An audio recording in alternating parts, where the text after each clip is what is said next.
Kalbimin oduyla isittim sizi, her yerde başıma tac ettim sizi.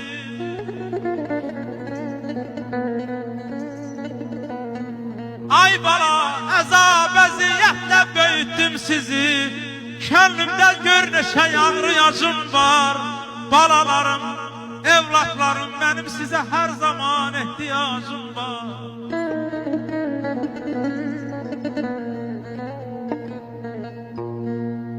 Ürəyim alovlu, qəlbim dağlıdır. Könlüm kiriyəndə gözüm ağladı. Ay balam, benim xoşbəxtliyim sizə bağlıdır. Ne olsun şöhrətdən başda tacım var. Oğlum kızım, benim size her zaman ihtiyacım var.